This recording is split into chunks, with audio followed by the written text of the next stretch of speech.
I have a dream, that's all I need. I'll make it happen with some work and belief. Know what I want, so I'll take it on. I've made mistakes, but mistakes make you strong.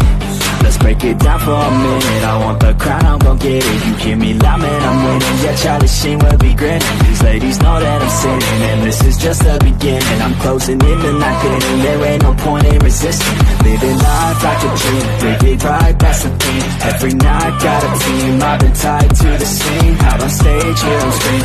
Okay, it's a dream, and I pray as a team. One day, it'll be me. If I want it, then I'll get it. Headed down, don't regret it. Push myself to the limit. If I play it, then I win it. I'm just saying, I'm just living for today. For a minute, I don't stay, I just visit. Have no shame, I admit it. Looking on me to see if I succeed, to see if I believe. They're looking up to me. They want the best of me now, best of me now, best of me now, best of me. They want the best of me now, best of me now, best of me now, best of me. They want the best of me.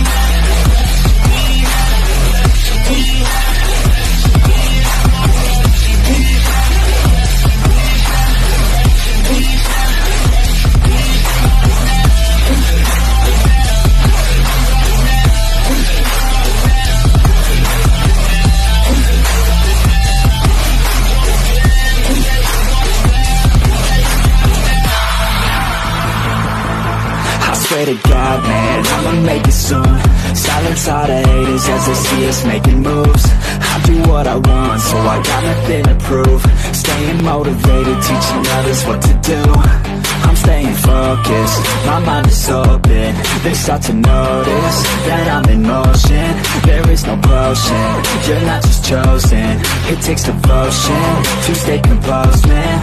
Never stop, there ain't no time to fall. Try to live, get it up, you got one life to pop. Thinking big, never small, cause you gotta want it all. When you finally get that call, you get ready, take it on. Need a hand out, I already stand out. Starting to advance now, ready to expand now.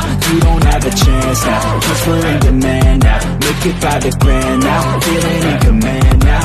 They're looking right at me to see if I succeed, to see if I believe. They're looking up to me. They want the best of me now, best of me now, best of me now, best of me. They want the best of me now, best of me now, best of me now, best of me. They want the best of me.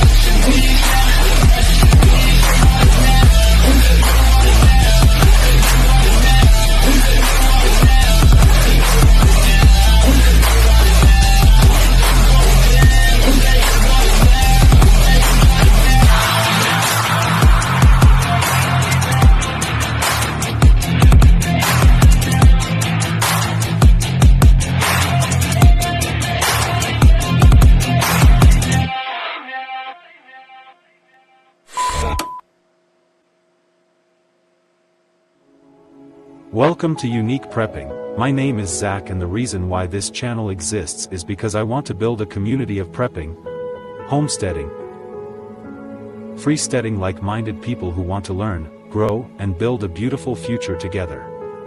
My goal is wanting people to understand that no matter what life throws at you, physical limitations you have, or situation you may encounter, we all can unite and fight for our future generations to come.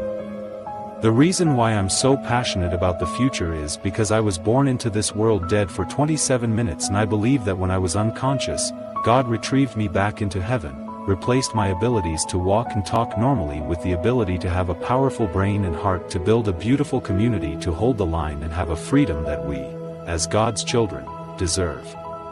Welcome to the channel, and let's learn together.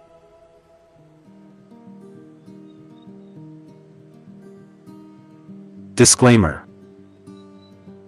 While this stream is intended for everyone, some views expressed by guests or in comments may not reflect that of the content creator or sponsors. With that said, we welcome your views as a vital part of this community.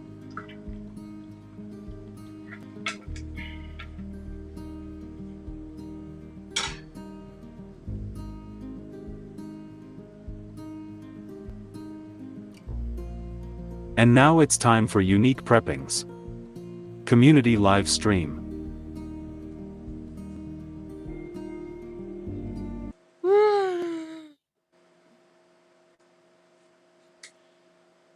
Hey everybody. Caught me typing. Hello our beautiful community and welcome to the 9th installment of Unique Prepping's Community. On today's episode, we will be discussing the state of the country and how we can regain our freedom and liberty through prepping means. I'm your producer, host, and community member Unique Prepping, and with me is our community member Grumpy from Grumpy Acres Farm, and I hope a couple other people join us as well. In the description, I put their links. Please go subscribe to them and grow this community. Before we begin, how are you doing today? I'm doing good, Zach. It rained here today, so I didn't get much done outside. I finally at about 3 o'clock. I was like, I'm just taking the day off. It finally cleared up, but it's all going good. How about you?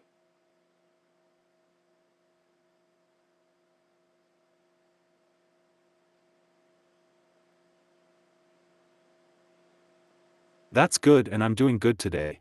Thank you for joining me to discuss an important topic that all of the world needs to be discussing. The following 5 questions address crucial aspects of preserving personal freedom and liberty in an era of increasing uncertainty. They reflect growing concerns about government overreach, erosion of civil liberties, and the potential for societal instability. By exploring these issues, we aim to foster a deeper understanding of the challenges facing individual autonomy and the importance of community resilience. In recent years, many have observed a gradual encroachment on personal freedoms, often justified by appeals to security, public health, or social stability. This trend has sparked a renewed interest in self-reliance, community building, and the preservation of essential liberties. The questions that follow examine practical steps individuals can take to safeguard their independence and create robust support networks. Hey, Building Zach. strong, self-sufficient communities is vital in this context. Such communities can serve as bulwarks against centralized control, providing mutual aid, alternative economic systems, and collective resistance to oppressive measures. By working together, individuals can pool resources, share knowledge, and create resilient local structures that are less vulnerable to external pressures. Ultimately, the goal is to reclaim and strengthen the principles of freedom and liberty that have long been cornerstones of democratic societies. This requires not only individual preparation but also collective action and a shared commitment to protecting fundamental rights. As we explore these questions, we'll consider both personal strategies and community-oriented approaches to navigating an increasingly complex societal landscape. With this said, does anyone have anything to add before we start? I just wanted to point out that the idea that the communities popping up and people seeing a need for these changes you're talking about. This is happening. We travel all over the country to different festivals, and this is happening spontaneously all across the country, and it's really great to see. And we run into people. We run into people at festivals now that we met 2 or 3 years ago that were just getting into it, and they're able to tell us what they're doing, and it's so awesome to see this movement starting from the ground up.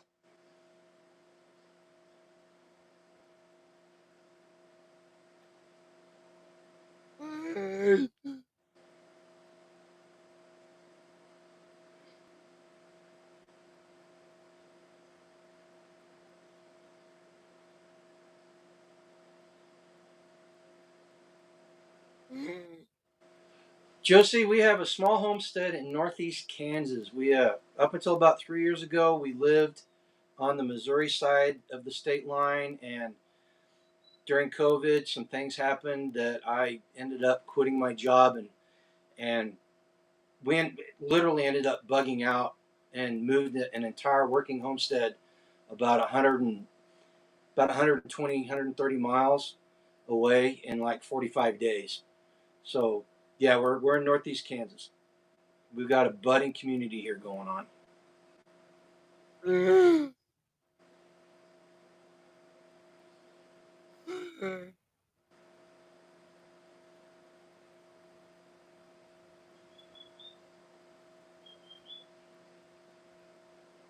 Angel, we've been in the same state with the weather, the rain, and the temperatures.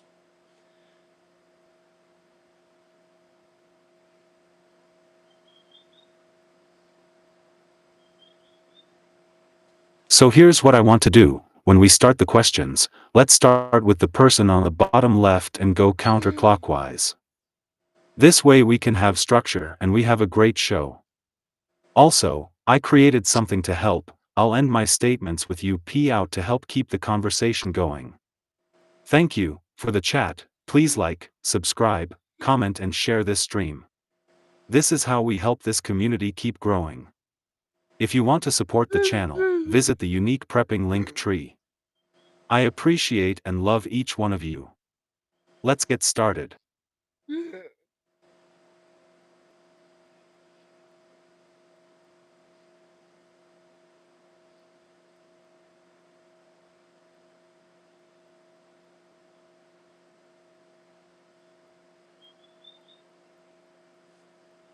Question number 1. What essential skills and resources should individuals prioritize to become more self-reliant and less dependent on government systems? Okay, that's a great question. First things first. First thing you need to do is change your lifestyle. You need to understand that some of the things that you're doing need to be changed, and that's probably the hardest thing for a lot of people to realize is those changes need to be made. We live in a consumer society. They want us spending money. They want us buying things. What was the first thing? Some of you may not be old enough to remember this, but one of the first things that George Bush, the younger, said after the 9/11 attacks was go shopping. And at the time, I was like, yeah, okay, I can do that. But as I've grown and I understand the nature of things, man, you need to start getting a minimalist lifestyle. You need to cut out as much stuff as possible. The next thing with that lifestyle change, as a country, we've lost the intimacy of neighborhoods. We don't have community. I take that, let me rephrase that. A lot of people don't have community, especially people that live in big cities or suburbs. How many people don't know their neighbors? And I'm not best friends with all our neighbors around here. Not that we have a whole lot of them, but I know who they are, right? And so we start building communities, and the way to do that, first and foremost, is get to know your neighbors, all right? And then the last thing fits into what Zach's question is with essential skills and resources. We need to start sustainable practices. And I know for a lot of people that's a dirty word because the Marxists and the Greenies have hijacked that. But we do. We need to start looking at sustainable practices, understanding that the infrastructure that keeps modernism alive in our society is extremely fragile. And we are one incident away from it being broken. So we need to start these sustainable practices. And if you want to look at the skills and resources, uh, first things first, everybody should have some sort of basic survival knowledge. This is prepping 101. This is how about 90% of the people come into the space through basic skills. Zach, I remember you learning basic skills several years ago. And look where you are now. So I'm not going to go over those because there are hundreds, thousands, literally thousands of channels out there that can explain these basic survival skills to you way better than I can. These people have a lot more experience at conveying the message, right? So let's move on to some of the more advanced skills if you want to. First thing, everybody lives in a house. I don't care whether you own a house or you're renting a house or you're in an apartment. Um, DIY handyman skills. Learning how to maintain your property is important because once your property is compromised, you have to go someplace else to live, and then you're at the mercy of the market, government regulations, and all these other things. You know, the ultimate objective of everything, and I understand that for a lot of millennials and younger people, that this is quickly becoming a pipe dream because of the economy, what they've done to the economy. Everybody's goal should be to own their own home, right? And the reason why you own your own home, and when I say own your own home, I don't mean get a mortgage on it. I mean you own your own home. Is because when you own your own home, you're not at the mercy of the bank. You know, the Bible says that the borrower is slave to the lender. So if you don't own your home, then somebody else does. Plain and simple. The next thing with owning a home, in order to buy a home, you have to have financial literacy. Man, I've said it before. When I was growing up, they did a fantastic job of teaching me how to manage debt. I could manage debt better than anybody. But what they never taught me to do was to manage my wealth. You know, and it took us going into debt 3 or 4 times. Like when I say going into debt, I mean really bad debt, consumer debt.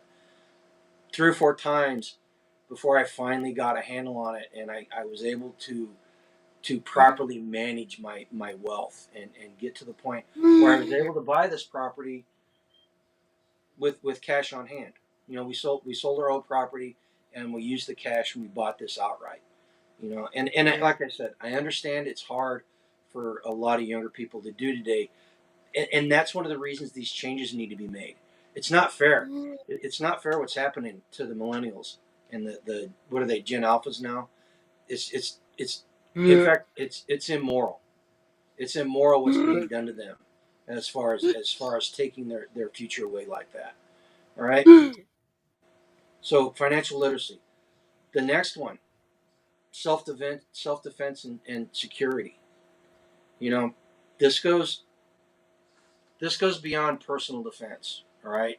You we as a society have as a whole lost the ability to defend ourselves, and we turn to the government. Look at how many people do not see the need to be able to defend themselves because they can call the police. You know, you're basically outsourcing safety to a third party. You know, and if you're not, and when I say self defense, don't think that I'm talking specifically about guns. I'm talking about the whole spectrum of self defense and security. You know, personal security, home security, situational awareness, understanding your environment, um, having the essential resources on hand to do that. You know, fencing, and yes, ultimately firearms, because firearms are the great equalizer. Firearms, firearms in somebody's hands make somebody with Zach's capabilities exactly equal to me. That's what a game changer firearms can be. All right. The next one, you know, you own your house, but you own it in suburbia. All right. You've got a yard. You own a townhouse in the city. Maybe you've got a patio. We live out on acreage, the land and property. You know, owning the land. Um, the only thing in the world they will never make more of is dirt. And so owning that little footprint and understanding how to use it by gardening and doing stuff like that is our essential skills. You know, you've got gardening, gardening tools, building, how to build stuff. The, yeah, situational awareness is always key. Always key. But once you start working your land, and it leads to other things: food independence, modern self-reliance. We've got a great big 30 by 60 outbuilding right now, but it's completely full of stuff. So I can't use it for uh, anything else but storage. So I need to get a better handle on that. Keep your temple healthy and exercise. It also helps with mental health. Absolutely. And I don't have Catalia, Catalia. Is that how you pronounce that? I'm sorry if I mangled your name. I apologize. You know, but yeah, absolutely, your health, and that's part. Okay, basic survival skills, health and fitness is a major part of that, but it goes beyond that. It can go beyond that into these bigger skills. We use a lot of natural medicine. Learning how to use the nature's grocery store outside to keep our health good. Um, and the mental health aspect. A lot of people, I think in the prepper sphere, the the mental health aspect of survival is probably the least talked about thing. And there's a channel out there called Mind for Survival. Um, Brian is his name, and he does a great job of talking about the mental aspects of survival and preparedness. So I suggest everybody go check him out. Mind for Survival. I don't know if he's posted anything recently though, but he's a very unique guy, very interesting. Um, and then resources, skills are great. Learn these skills. Gardening, livestock, mechanics, doing mechanic stuff, using a chainsaw. All these skills are great, and this is cliched when I say this. Skills weigh nothing. Knowledge weighs nothing. So all these skills that you get give you. Okay, Josie, thanks for stopping by. Catch it on the replay. Catch it on the replay, right, Zach? So, where was I? Oh, skills weigh nothing. Skills weigh nothing, so you can take them with you. With that said, skills without tools kind of makes life a lot harder. So you want to be able to get the tools and equipment that you need, and what you need will be completely different and dependent on your situation. If you're living in an apartment, you don't need a big stand-up toolbox, right? The great big snap-on toolbox. You don't need one of those. If you live on a farm and you've got hundreds of $1,000s worth of equipment, then yeah, you're gonna have a great big pile of tools that you use. We've got multiple chainsaws, we've got a skid loader and a tractor and a zero turn. And all this is for maintaining and improving the property. So you want to get these tools and equipment together. Um, I talked about using the land, seeds and livestock.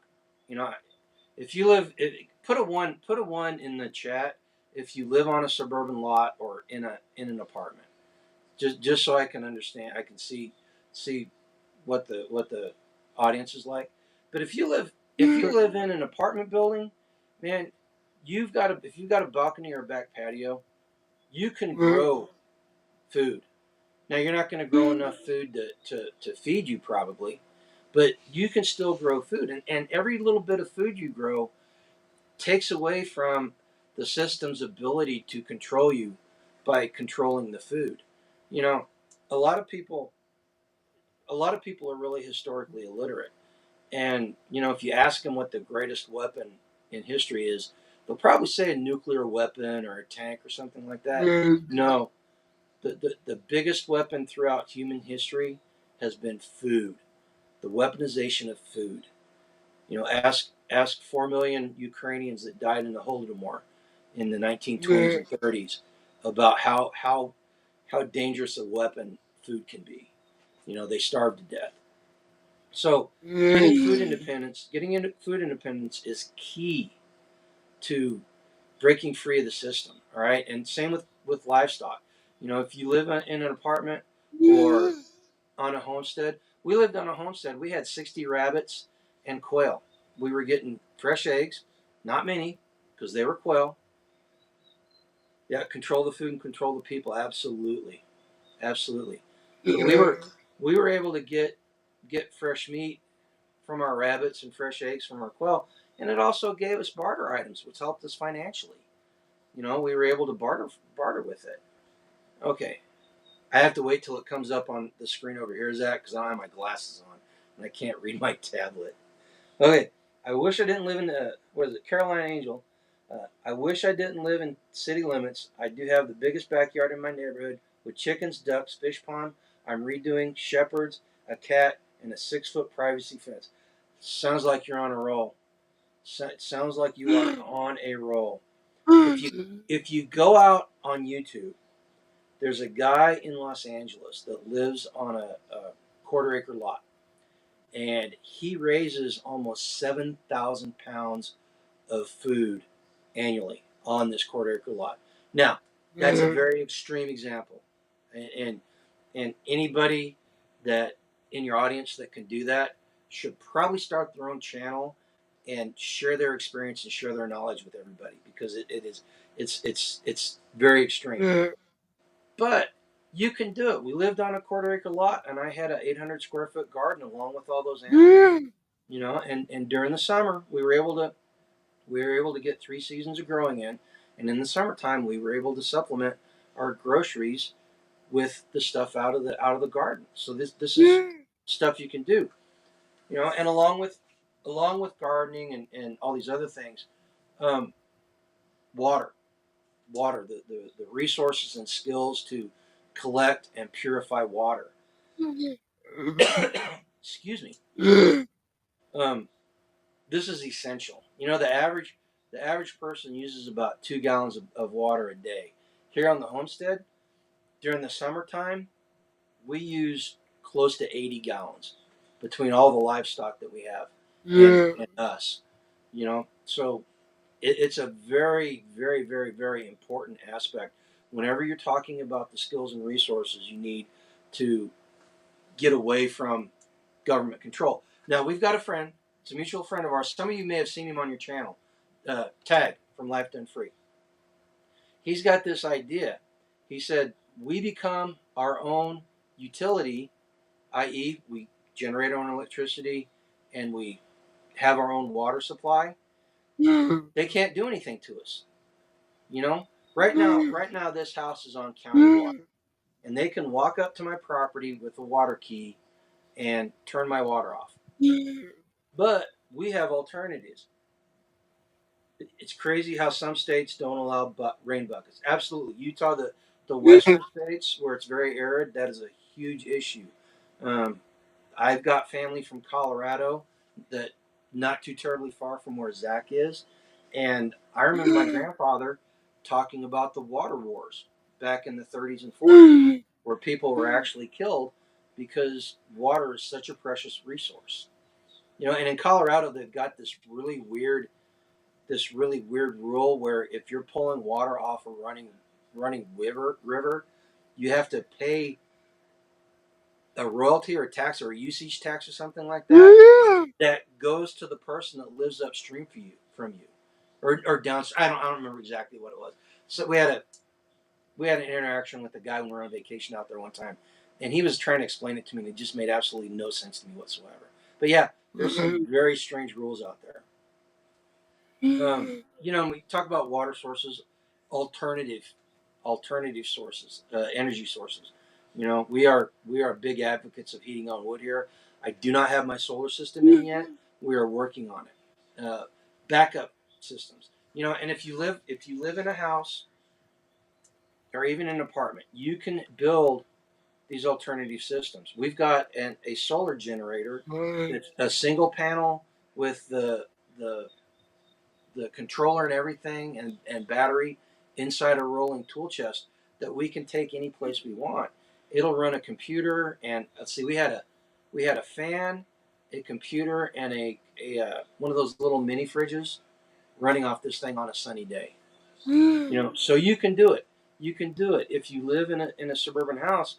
A lot of states have grants to help people get solar onto their house.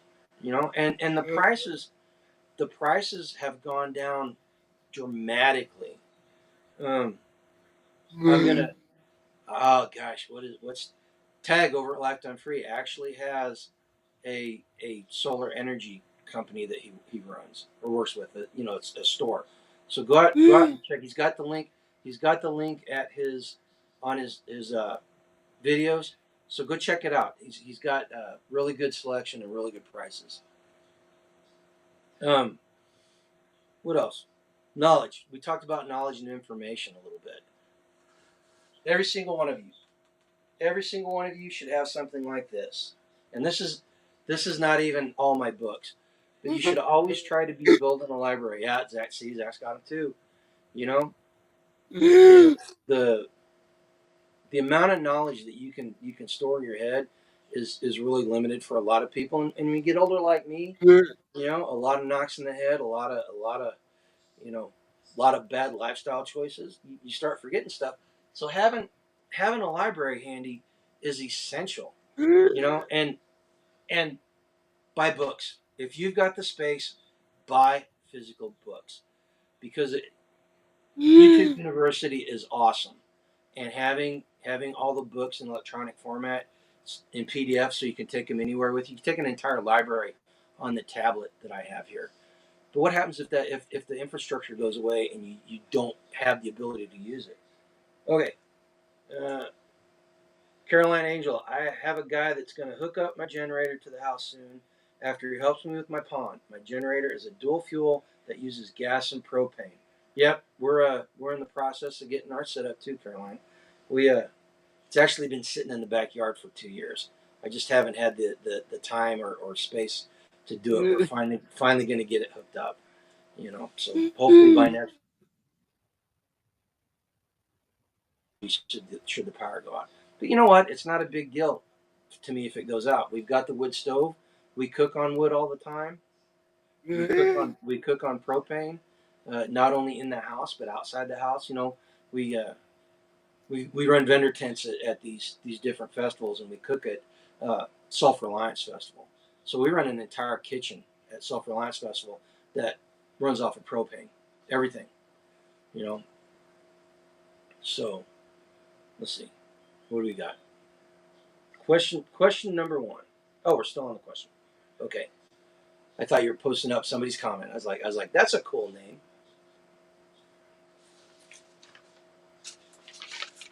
Okay. Individuals seeking self-reliance should prioritize a diverse skill set and resource stockpile. Food production through gardening, small-scale farming, and animal husbandry reduces dependence on commercial food systems. Water collection, purification, and storage ensure a reliable supply independent of municipal sources. Basic medical knowledge, including first aid and herbal remedies, decreases reliance on healthcare systems. Energy independence through solar, wind, or other alternative power sources safeguards against grid failures. Practical skills like carpentry, plumbing, and mechanics enable self-sufficiency in home and vehicle maintenance. Financial literacy, including understanding alternative currencies and barter systems, provides economic resilience. Self-defense skills and tools ensure personal security. Knowledge of local laws and rights protects against potential government overreach. Today's government has expanded its role in many aspects of daily life, from food regulations to healthcare provision to energy policies. This expansion has led to increased dependence on government systems for many individuals. By developing these skills and resources, people can reduce their reliance on potentially unstable or restrictive government infrastructures, enhancing their personal freedom and ability to weather potential societal disruptions. UP out. Absolutely, Zach. I agree 100%. You know, the one thing you mentioned that I didn't touch on very much is bartering. Let me tell you, folks, bartering is a skill. That there are very few people in the world that are natural barter. You know, can haggle really well right off the bat. For most people, it's a skill you have to practice. So create situations where you're bartering with people for goods and services. You know, we have a get together here in Kansas called Midwest Preparedness Festival. You go out there, they've got the channel is Midwest Preparedness Project. But we have a thing every Saturday night during the festival. We do it twice a year. It's called Barter Town. No cash, no fiat currency. You can use precious metals, but everything else is just purely trade. So get into bartering and practice it because you will need to learn it. You don't want to learn it on the fly. Okay, Caroline Angel, mosquitoes. That's a good question. The the the easiest way, or the most efficient way is to not let the mosquitoes get to the water to begin with. And depending on your rain collection setup, they make these mosquito-proof nets that go over the inlets to the rain barrel. So keep them off that. Another thing you can do, make sure that, and this will help. This one will help with algae too. A black rain barrel will keep algae from forming. It will also heat the water up to a temperature in the summertime that can kill a lot of critters that get into the water. All right. So there, and then finally, you could always hit it with bleach to kill anything that's in it. You know, and it won't hurt you. The bleach won't hurt you as long as you let it air out. Um, we don't have our rain barrel set up. In fact, that's one of the major projects we want to accomplish this year. But we've only been here for 2.5 years, so there's been a whole bunch of other stuff we've been doing. But one of the things that I used to do at the old house was at least once a year in the summertime, I would blast the container with a bleach, and then let it air out so that it was drinkable or usable. Yeah. So yeah, there's 3 ways you can do it.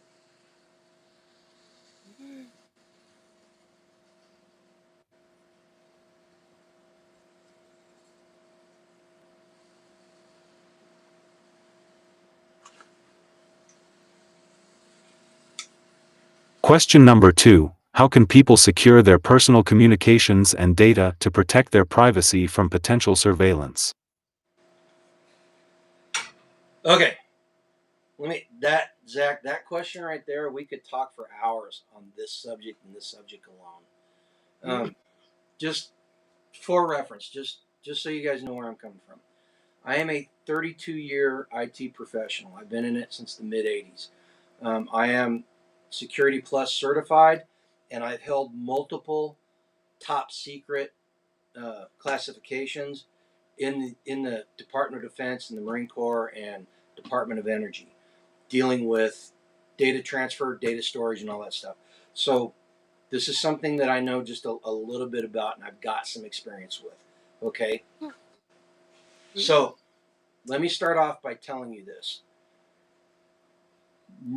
None of you out there, unless there's a billionaire hiding in your audience, none of you out there have the resources to completely secure your data. It's not going to happen. You don't have the resources. Okay.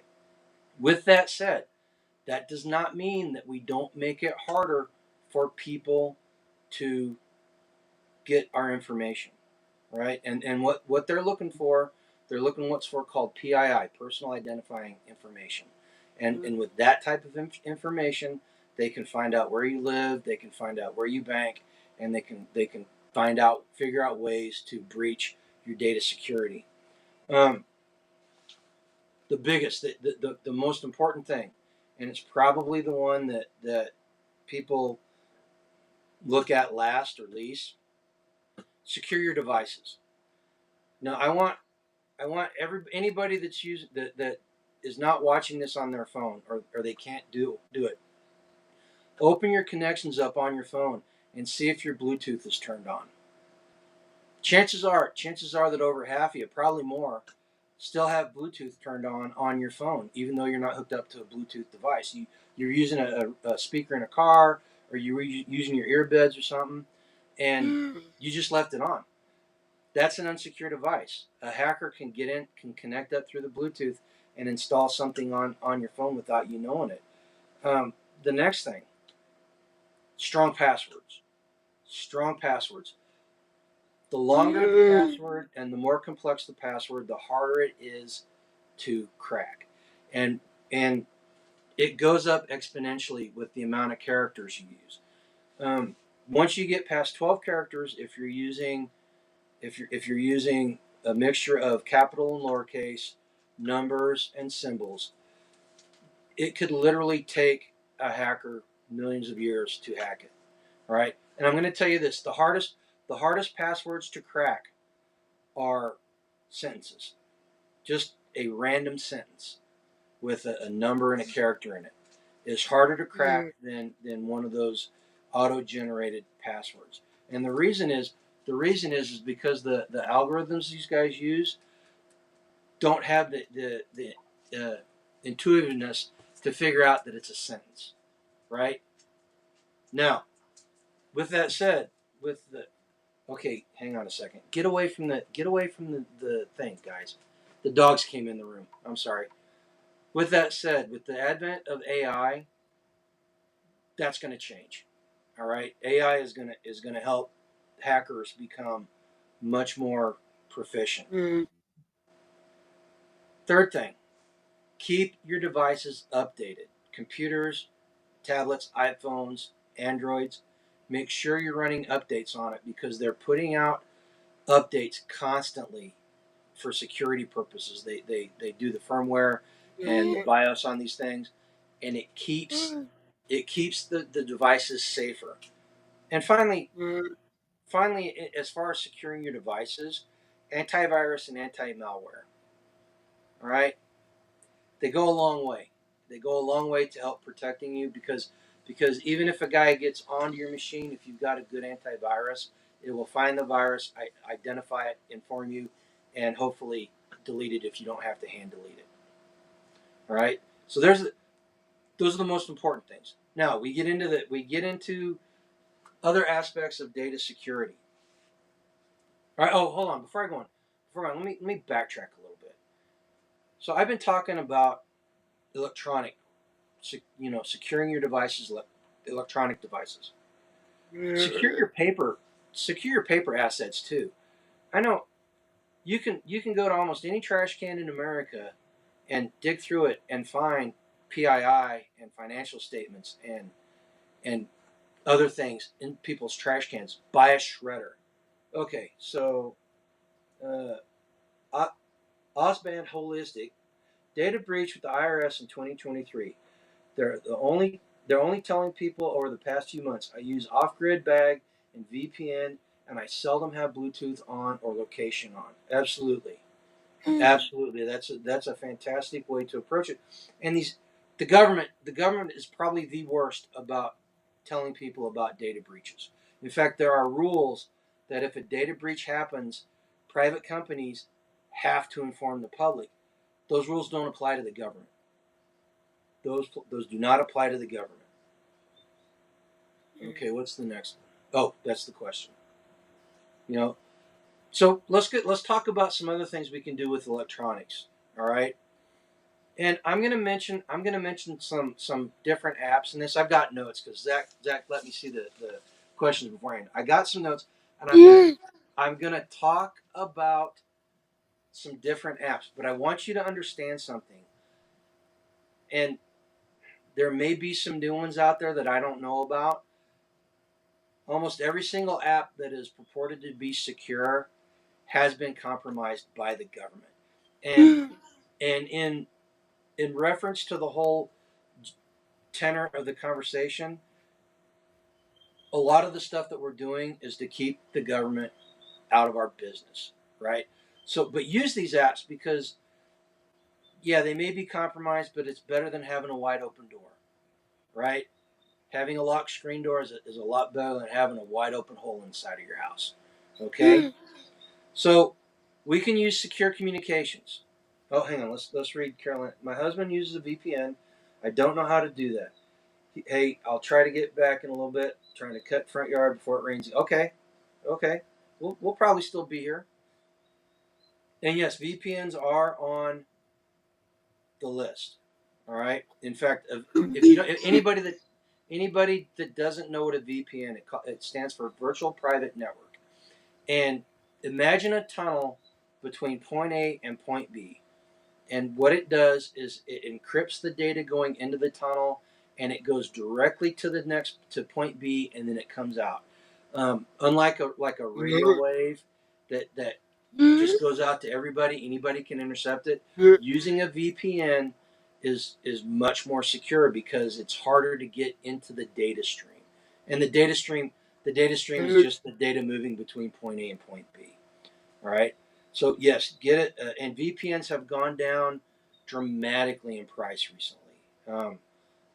The only time I use a VPN here at the house, basically, is because I've got one for business. All right, and I have some practices that I don't. How do I say this? My data is not really unsecured in like a flagrant manner. Otherwise, okay. But you can use messaging apps. That's the biggest thing. That's the biggest thing. Is message. Talking to other people. This right here. If you don't have a VPN on it, is probably the most insecure thing in the world. In fact, right now, this phone. Well, not this phone, but I guarantee you, there are people in the audience that their phone right now is listening to them. Well, even if it's turned off, it is still listening. All right, and these are compromised. They're compromised. But Signal's a good communication software. WhatsApp that uses end-to-end encryption. Telegram's another way to communicate that a lot of people have gone to. The secure chats on Telegram are more secure than secure chats in, say, Facebook or someplace else. Okay. Another thing with communication, your email. Your email is wide open when it hits. If you're using Gmail, it's wide open. I've got Gmail accounts. I don't talk about stuff that is considered too sensitive across Gmail because it's wide open. So you want to encrypt your email. They've got pretty good privacy, PGP. You can put that on your email, and that will encrypt attachments in your email body itself. Or if you don't have the technical ability or the technical savvy to do that yourself, you can use encrypted emails. Proton Mail is a good one. Proton Mail, and the other one I found, I had not heard of this one, and I did not look it up. It's called Tuta Nota, is one that came highly recommended when I was doing a little research on the questions. So I'm going to check that one out. So have a separate account. They've got free accounts, and use a separate account for emailing if you want to do that. Somebody had a question. The messenger. A VPN is just a computer connecting to a computer run by a company. The company will rat you out if you're doing things they don't like. Yes, absolutely. That is 100% correct. Here's the problem. And I agree with you 100%. But here's the problem with that type of thinking. If you get too wound up in that, you'll get so wound up that you won't be able to communicate with anybody. All right. So you have to weigh potential dangers against not having them in your business. All right. Unfortunately, we live in a data age right now where we are interconnected with people left and right. Voice and video calling. You can get applications for your phone that will encrypt your your voicemail, your voice communications. Telegram. Telegram has a way to record voices and do secured voice communication that way. Um, and then, and taking it a step further, secure video conferencing. Zoom and Web2Go and all these other things. That's a huge thing. And if you're using that for company purposes, make sure that you're using um, encrypted services. And finally, um, secure browsing. Again, use the VPN. There are a whole bunch of browsers out there that say they are encrypted. Um, Tor, Brave, Firefox. Firefox has gotten a lot better on their privacy. Um, they're all compromised though. Just understand that if you're out browsing the web, and expecting simply a browser to uh, keep things secure, it's not going to do it. All right, and browser extensions, having the secure HTTPS for HTTP secure. Um, Privacy Badger is another one that I've seen and used. Um, here's the thing. Here's the thing about securing your data, folks. Just like physical security, it's a you need to take a layered approach. Physical security. You've got your door and window locks. You've got an alarm system. You've got a fence. You've got distance between you and other people. This is a layered approach, and we've got lighting and all sorts of other things that are part of that physical security. Same thing with data security. The like I said, the biggest thing to keep your data secure is don't put it in a position where it's available for anybody to see. Right? Now if you live in a suburb, walk through your neighborhood with your phone on and see how many unsecured Wi-Fi routers are in your neighborhood. You want free Wi-Fi? Do a little, they call it possum living. You want to do a little possum living? People that have free Wi-Fi, take advantage of it. I'm not saying, I'm not advocating going out there and stealing it, but you understand what I mean, right? Yeah, DuckDuckGo is good, but it came out about 4 years ago that their privacy is not as secure as what they said it was. There was some misadvertising is probably not a fair way to put it, but okay, I'll just leave it at that. Okay. Messenger says, "Nah, you'll be able to communicate. Use grid comms. Make a mesh net." Yeah. Okay. So a mesh network. What Messenger's talking about is how do I explain it? Now, Messenger, since you brought it up, if I get this completely wrong, or I don't explain it right, you say something, okay? So mesh nets really came into prominence during the Gulf War, when the jihadis, the insurrectionists, figured out that they could use cell phones to make a mesh network. And basically what happens is your message is transmitted across the entire network at the same time from different nodes. So it becomes, unless you know exactly where the starting point is, it becomes incrementally harder to find out where it originates and where it ends.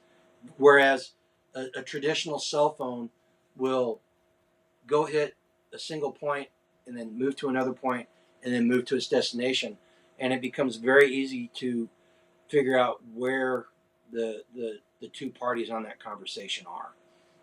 And that's something that I am trying to learn more and more about, and see if we can't institute something like that in our community. I had a friend who was an Intel guy in Iraq, a very high level Intel guy, and he was telling me how whenever the insurgents figured out how to make mesh networks, it became extremely hard to track the leaders down, because they were going out there. Any preppers out there in Connecticut? Come on, you Connecticut preppers. Oh, Zach's got something. I'm holding.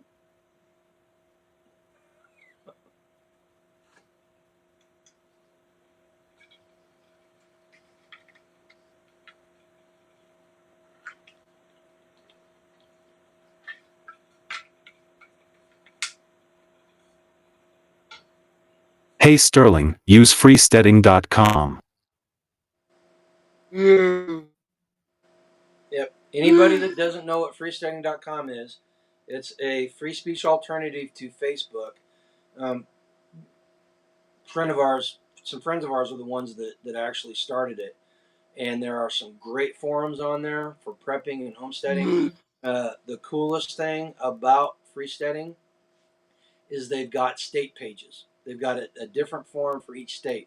And you go in and introduce yourself, and I guarantee you're going to find somebody in driving distance that you can talk to. Now, you may not like them. You may not hook up with them, but it starts the conversation. And I think, Zach, correct me if I'm wrong, but one of the questions down the road is about community, right? And so when we get to that point, let's talk about that a little bit better. Okay, so yeah, if you guys look, Cataly's got a good textbook definition of what a mesh network is. But there are things in this world. Anybody out there ever heard of the Internet of Things? And I guarantee you, some of you had these in your house. You've got a smart TV, you've got smart light bulbs, you've got a smart refrigerator that tells you when the milk's empty. All these things are connected to the internet, and all these things are vectors that somebody can use to attack you, right? So we want to keep these things to a minimum in our households. Data sharing, the oh gosh, what's it called? Where you can just literally take two phones and put them next to each other and share your data. That is so insecure. It's scary because people have figured out how to hack you without even knowing it at that point.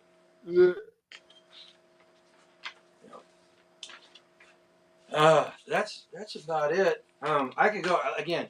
We could talk for hours on this. The biggest thing is implementing these things on an individual level will significantly increase your data security and keep them from getting your information.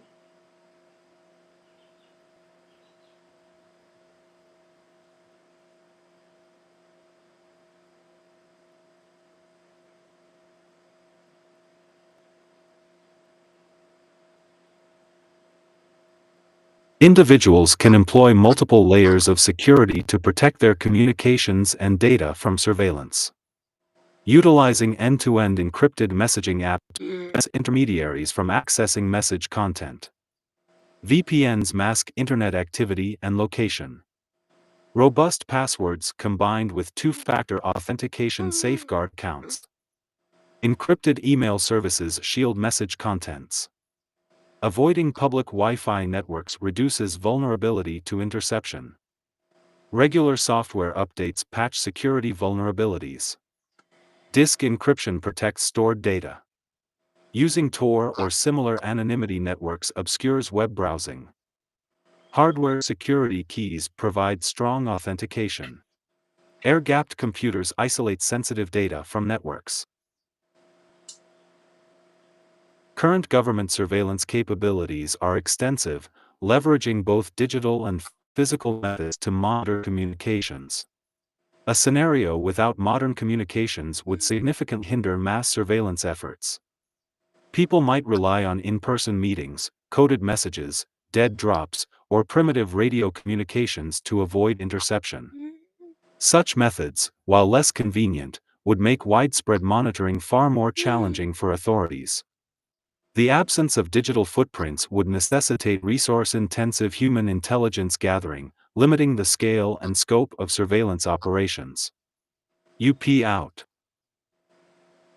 Okay, I want to piggyback on a couple of things that you said, or expand on it.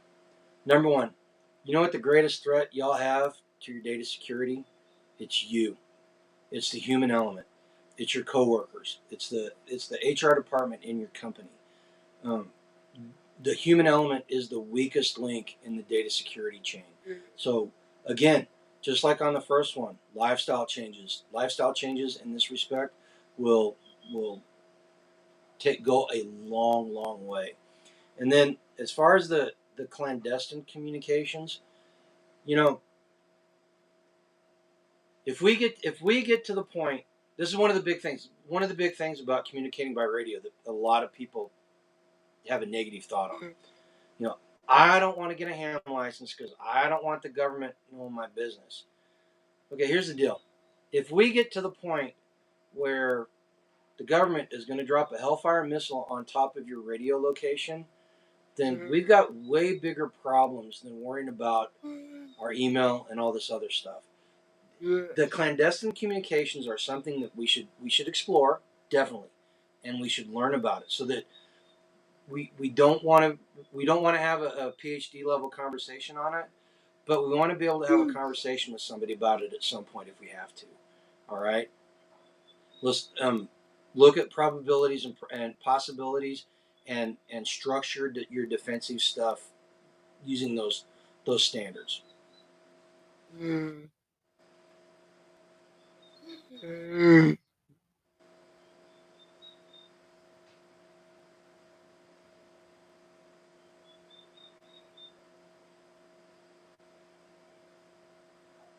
Oh, there it is.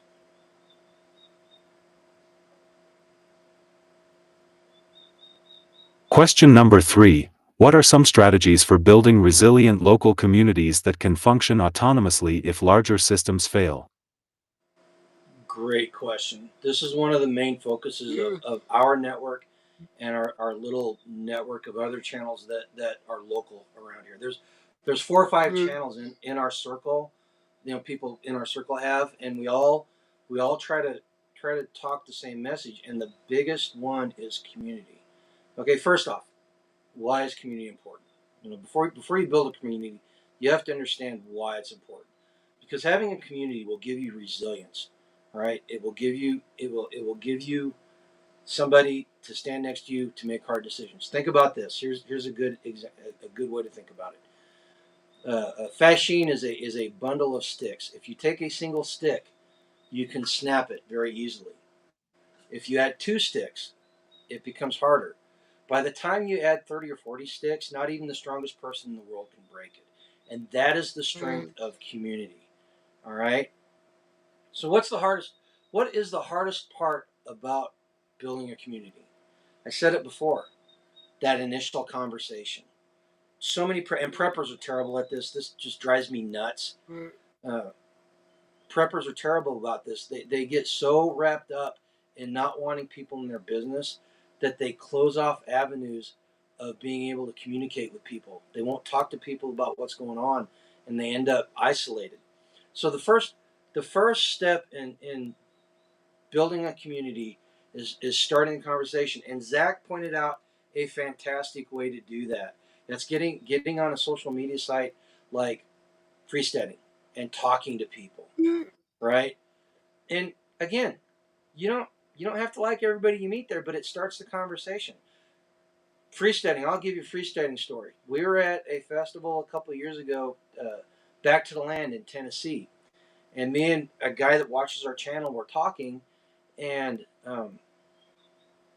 this guy, we started talking about freesteading. He said, "Hey, I'm on freesteading too," and so we started talking. Turns out these 2 guys live 25 miles away from each other. Didn't even know it. Didn't even know it. They were on freesteading. So you got to start the conversation someplace. Here's another way to start an initial conversation. If you have a group of people that you know, and they're not a tight knit. When we say community, we're talking a tribe. Okay, so it doesn't mean it's not your family. It's a tightly knit group of people. You've got your tribe, the community, and then the greater community, which are people that are outside your circle, right?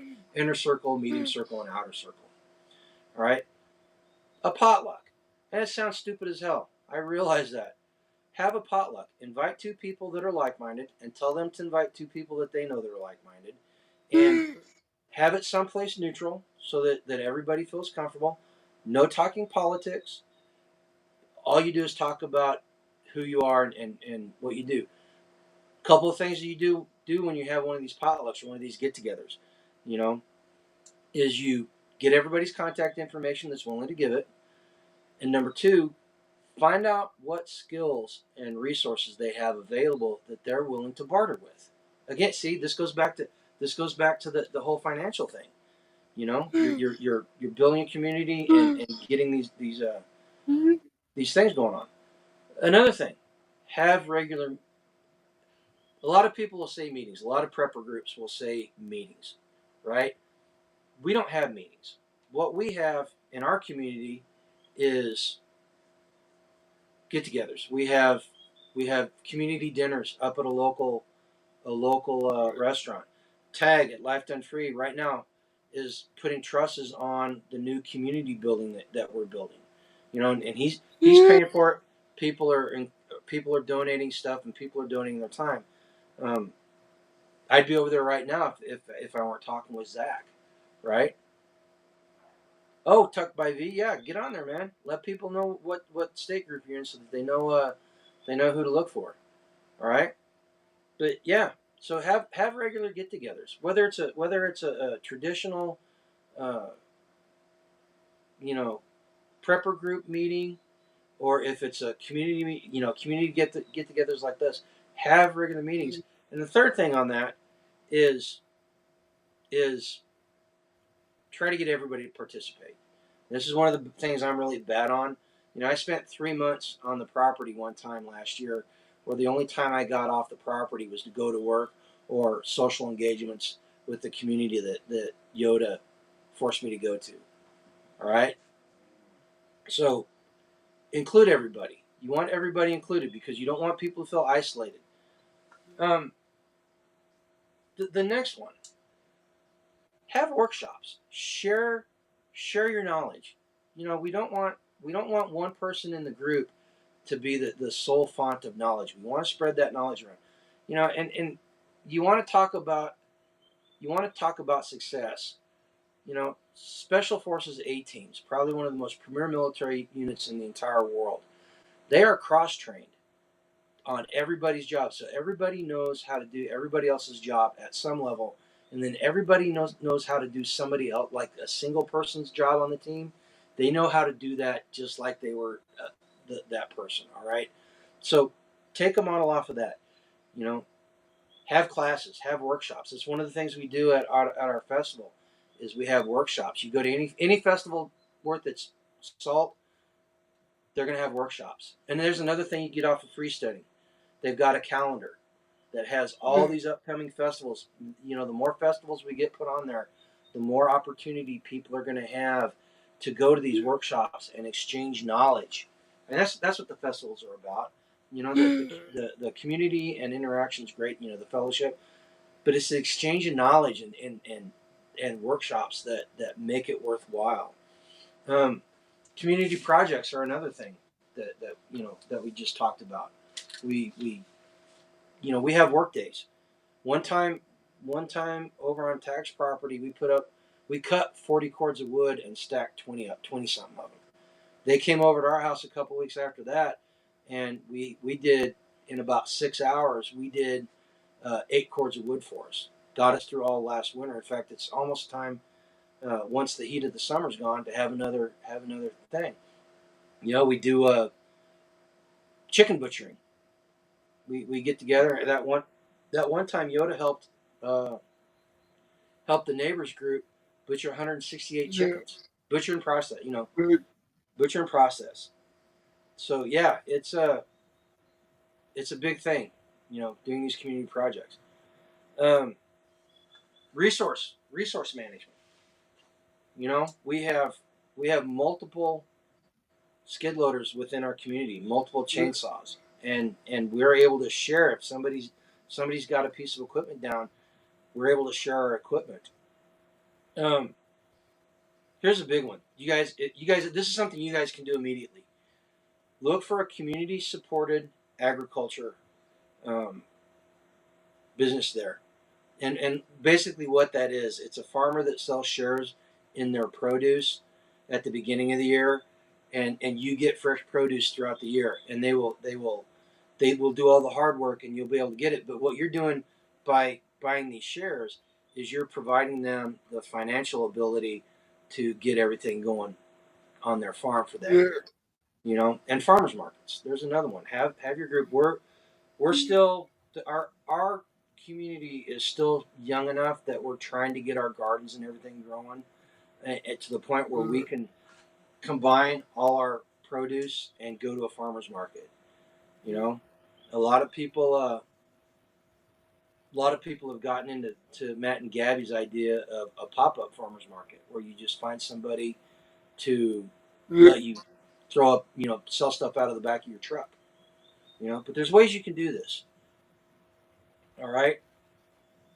Um, Shoot, what I just do. Anyway, I think I just mixed my notes up. But yeah, those are some really good ways that you can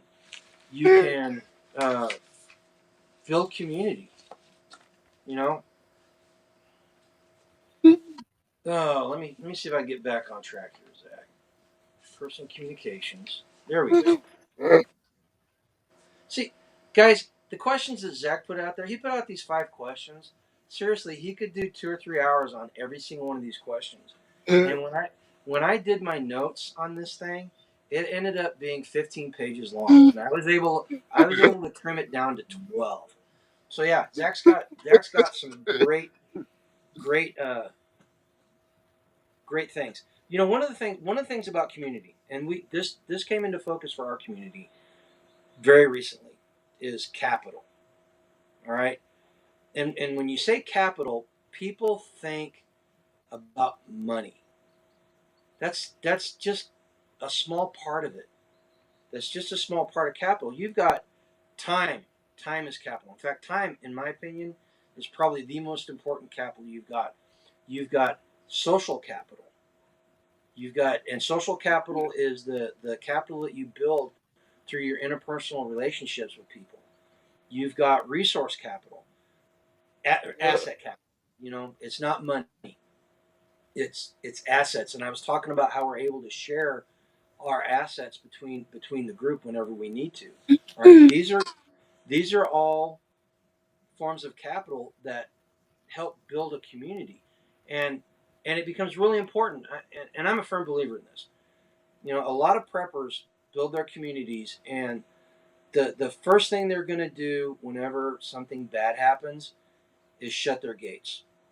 Right? They're going to close their gates, and they're going to insulate themselves from the chaos that may be going on outside them.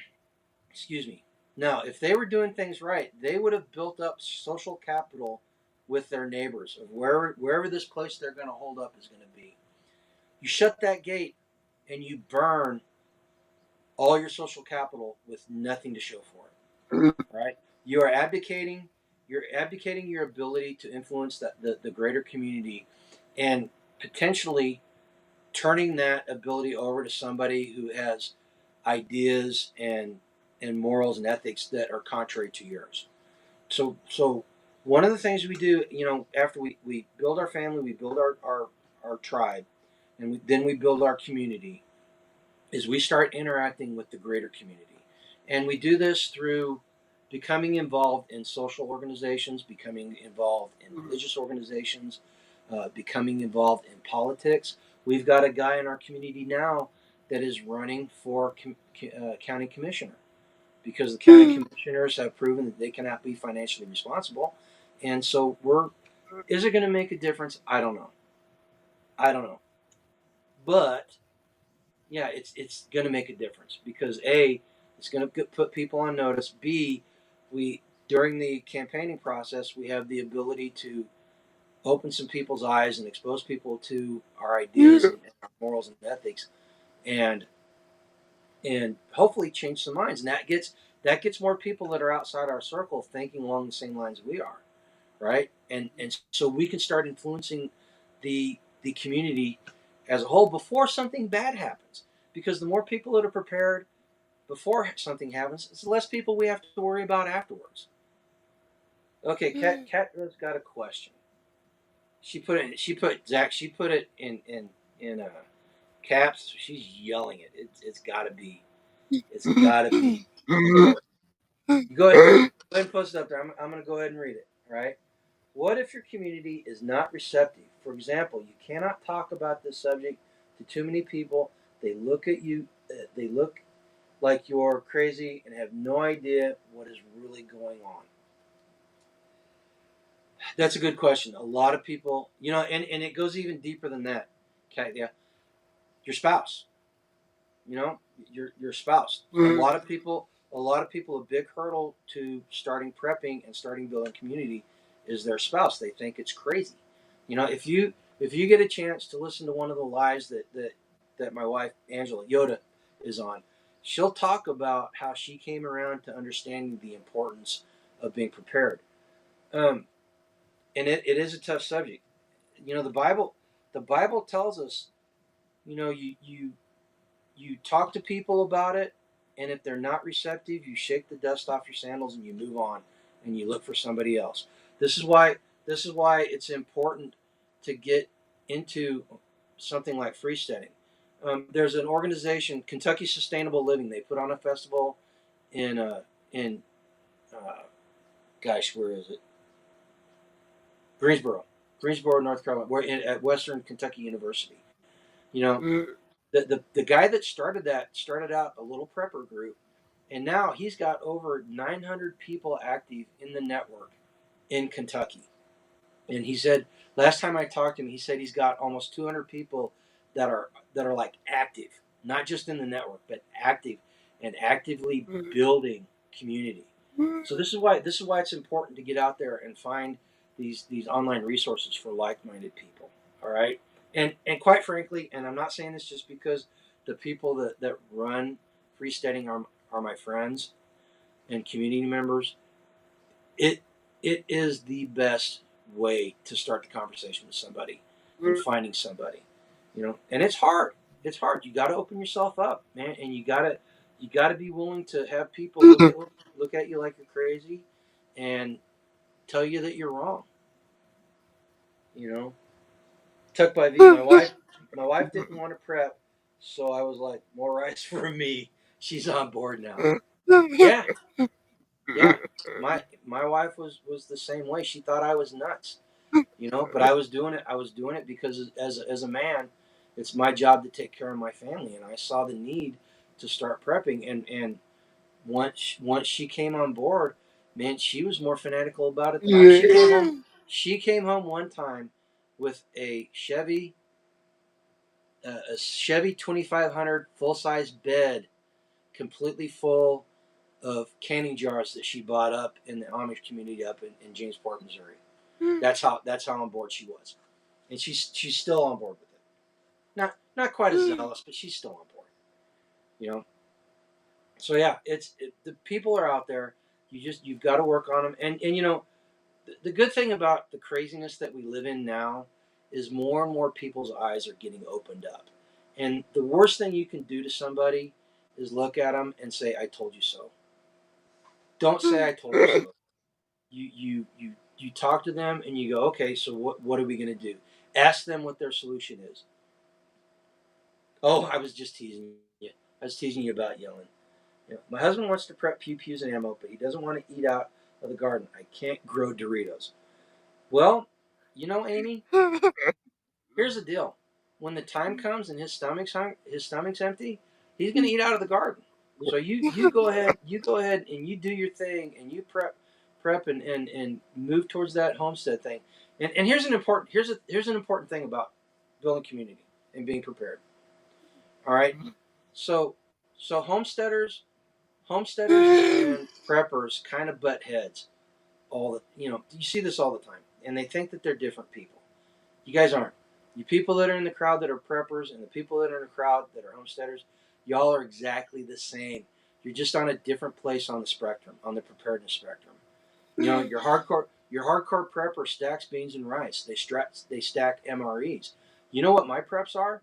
My preps have feathers and hooves, and they're out in the pasture or they're growing on a tree. So the ultimate goal of every prepper should move as far up that preparedness spectrum as they can. And chances are, if you've got the resources and the opportunity, you're going to end up finding yourself a homestead one day, and you're going to turn around and go, "How the heck did this happen?" Well, it happened because you prepared, right? So yeah, that's the biggest thing is you got to start the conversation, and it's intentional. Everything I just talked about, local networks, local meetings, knowledge exchanges, community projects, um, resource sharing, energy independence, all this stuff is intentional. It doesn't happen by accident. All right. And then resource stockpiling is another one. That's another one. A community food bank is can be an essential part of building community and keeping a community running and insulating a community against what may come from a tyrannical government or the collapse of the system. All right. And the personally, the best place you can start that is with your church. If you go to church, part of preparedness is being spiritually prepared. For me, that means my Christian morals and ethos and that. For other people, it may be different, but being spiritually prepared. But these spiritual organizations or groups that you belong to, one of the big things that most of them have is caring for others and caring for each other, right? So look at doing community gardens and community food pantries with these organizations. And beyond that, you've got other social organizations. If you belong to the VFW or the American Legion, you're a veteran. It's another good place to start. It's also a great place to find people with a lot of knowledge about a lot of different topics, right? We again, if you want some good information on stuff like this, tag over at LifeDoneFree did a multi-video series on community building. We on our channel and a lot of the other channels, we've done a lot of talking. About community building and we call it the three pillars of homesteading: building community, food independence, and modern self-reliance. You find these channels out there. There are hundreds of channels out there. And the people in this space that have YouTube channels like we do, the ones that are fake, you're going to figure it out really quick. I'm going to tell you that right now. You will figure it out really quick. Going back to who was it? Oh, okay. I'm sorry.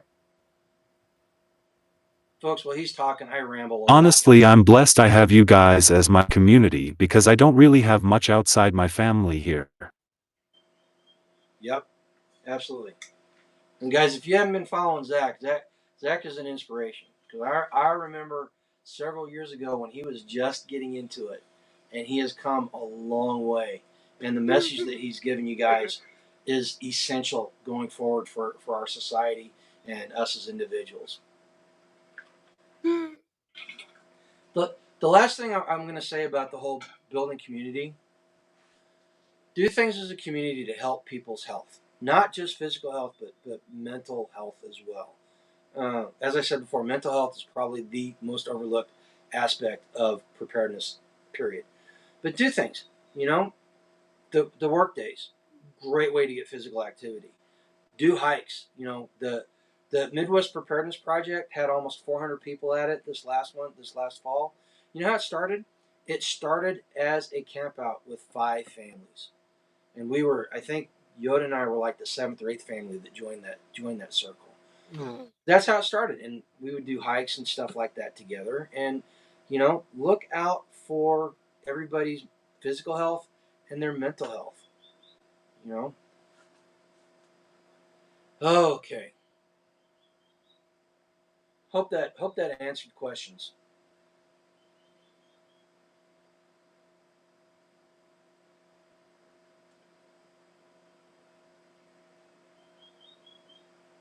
Building resilient local communities capable of autonomous function involves several key strategies. Developing local food production systems through community gardens, urban farms, and partnerships with nearby rural producers reduces dependence on long supply chains. Establishing local energy grids powered by renewable sources like solar and wind increases energy independence. Creating local currencies or barter systems can help maintain economic activity if national financial systems falter. Forming neighborhood watch groups and volunteer emergency response teams enhances local security and crisis management capabilities. Implementing community-based education and skill-sharing programs ensures vital knowledge is preserved and passed on. Setting up decentralized communication networks using ham radios or mesh networks provides alternatives to centralized infrastructure. Encouraging local manufacturing and repair skills decreases reliance on global supply chains. These strategies contrast sharply with the current centralized government approach, which often prioritizes large-scale, top-down solutions. Today's government tends to concentrate resources and decision-making power at federal and state levels, potentially leaving local communities vulnerable if those larger systems fail.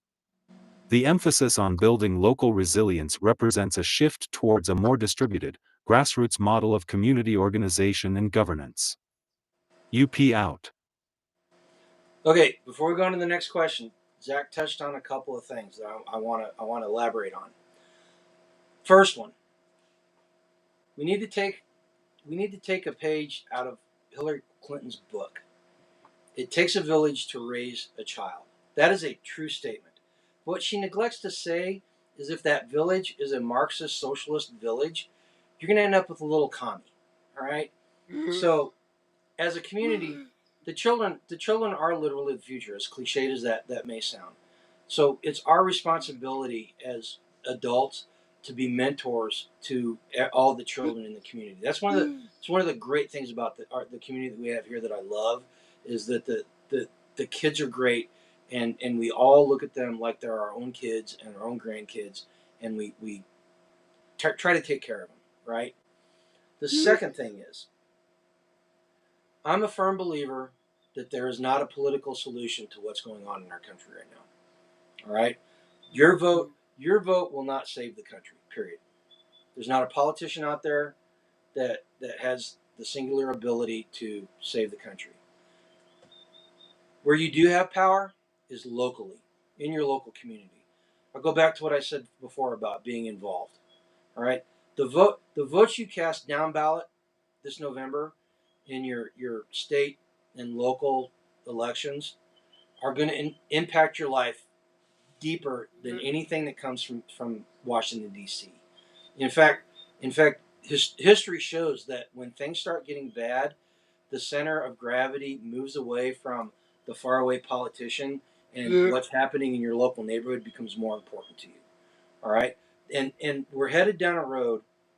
We're headed down a road where the politicians that are far away from us in Washington, D.C. or the State House are not.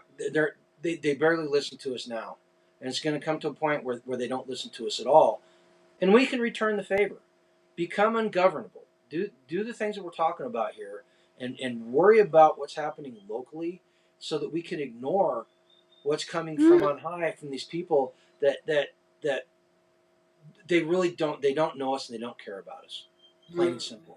The people, your neighbors, and the people in your communities are the ones who are most important to you. All right, so you need to have that lifestyle change and start living your life like that matters to you.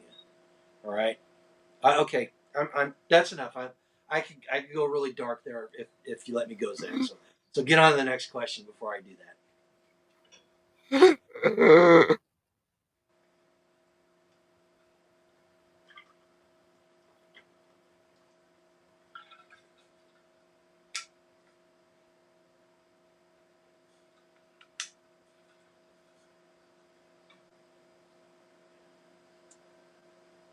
Question number 4. In a scenario where civil liberties are severely restricted, what are some effective nonviolent resistance methods?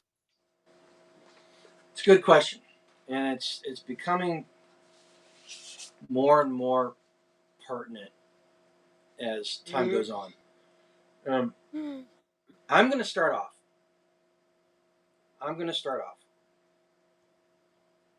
The first thing you need to do is understand why you believe what you believe. All right, you need to understand if you're standing there talking about liberty and freedom, you need to understand why you believe what you believe. And I think most of you, if you are completely honest about it, if you do a really deep study on it, your views of things will change. Tag and I did a 16, 17 part video series on um, the 28 principles of freedom found in the Constitution. Yes, prayers will help save this country. Yes. But we did this, and it looked at 28 points of liberty and freedom as found in the Constitution. And while we were doing this, I've been into it my entire life, and I learned stuff that I did not know, and my views changed. All right, so you need to understand why you believe what you believe. The next point, the conversation is nonviolent resistance methods. You know, the only nonviolent resistance method that's kept the government over the last 40 or 50 years from becoming completely tyrannical is gun ownership. And I know that sounds contrary to what Zach is talking about, but the proof is in the pudding.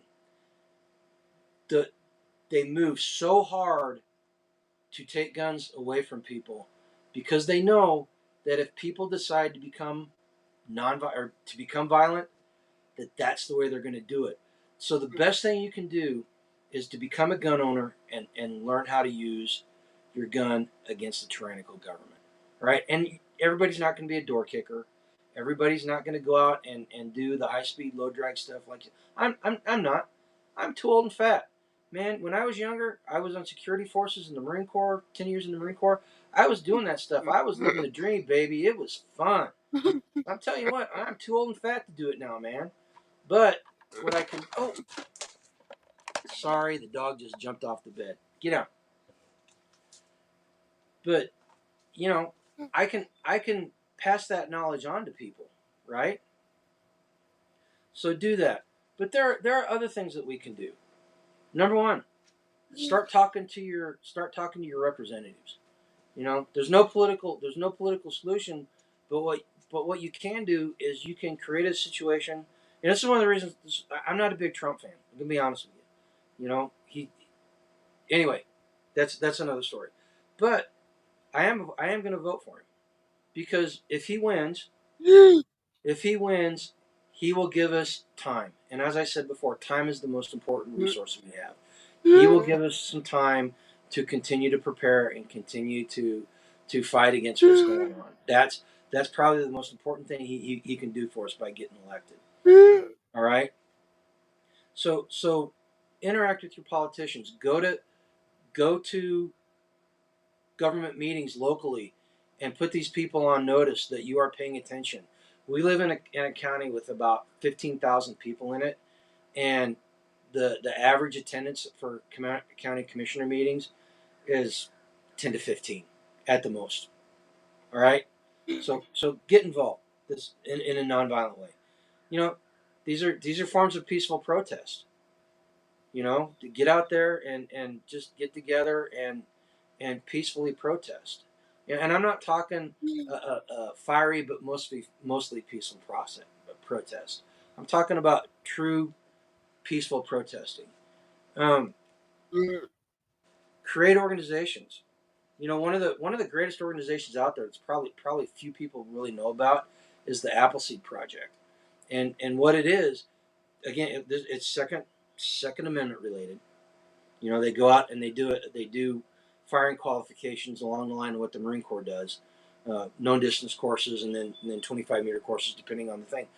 But what they do during these weekends is they teach people about what led up to the Revolutionary War and the Minutemen, and they teach the true history, not the history that you learn in government schools, but the true history about how it all came about, and they show you why the colonists were so passionate about it and why we should be so passionate, right?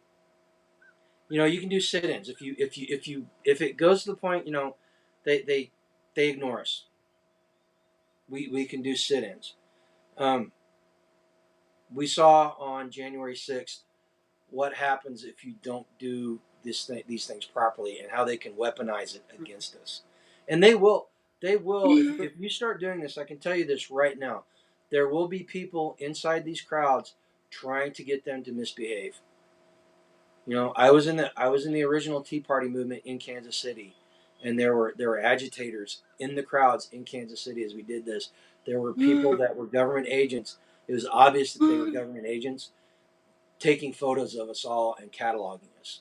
So understand that the nature of our government has changed. I just did a video today explaining why we live in fascist times in America, and it's not because of why the left accuses us of being fascist. So understand that you will put a target on your back. The more you speak out, the more you will have a target on your back. All right. Uh, vigils. Vigils are another thing. You know, if something happens, go out and hold a vigil about it and bring awareness to other people. Organize marches. Um, that's one thing. That's one thing that the Marxists and the communists do better than patriots and conservatives, is they organize these things, and they organize them and they weaponize them, right? And we've seen it. We saw it all throughout 2020. We saw it in the lead up to the election, and part of the reason why we're in the situation we are now is because they're so effective at it and we aren't. The problem is that most people that can be considered constitutional patriots work. So we need to decide. We need to decide. You know, when are we going to put aside the paycheck and go out and start protesting and going to these things and peacefully protesting. All right. Communications. Communications is another way to peacefully protest. We talked about the mesh networks. Ham radio is another way. It's that they cannot shut down the radio waves. They can block them. Yeah, they can block them. So that's not technically a true statement. But if we're out communicating outside normal ways of communicating, it becomes incrementally harder for them to fight against us. Um, Alternative media. We talked about Telegram and all these other things. Start using these things. You know, Tax resistance. That's one of the big things. It's one of the big things we talk about on a lot of our channels, is starving the beast. One of the reasons why the federal government is so powerful is because they have access to our pocketbooks. So start doing things. Make those lifestyle changes. And listen, I'm guilty. I have not done a good job at this, and I understand I need to work harder at it. But start doing things in a manner that takes money out of the pocketbook of the government. You realize they did a study in Muslim communities. A dollar will change hands up to 8 times before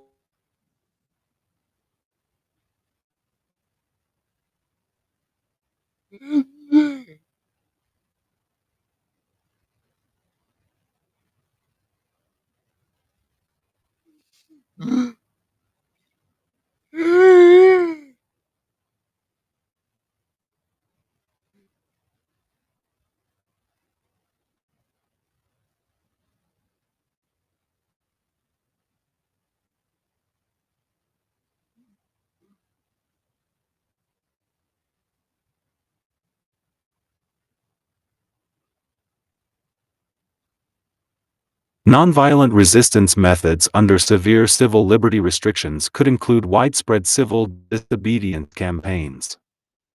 Mass peaceful protests, sit-ins, and boycotts of government-affiliated businesses might be employed.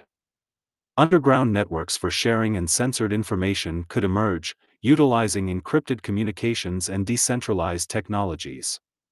Citizens might engage in work slowdowns or strikes to disrupt economic activities. Symbolic acts of defiance, such as displaying banned symbols or literature, could become common. Legal challenges through remaining judicial channels would likely be pursued. Covert documentation and reporting of rights violations to international bodies might occur.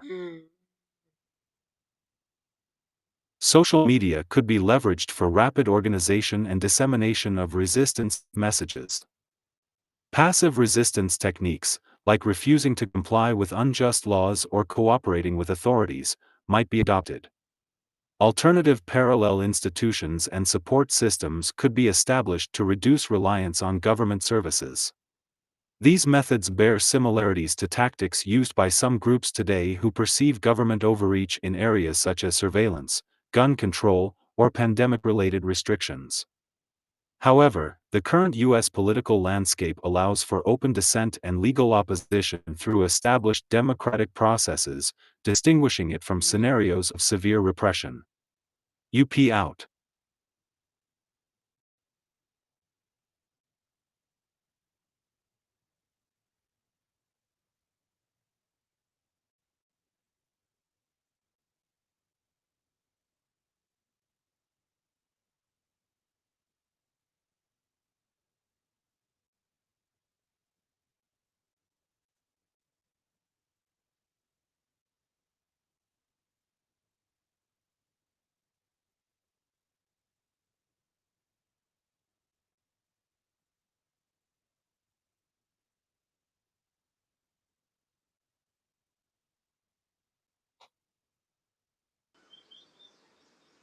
Oh,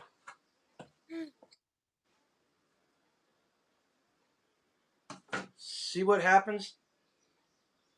Oh, okay, let me hang on a second. Let me get back in.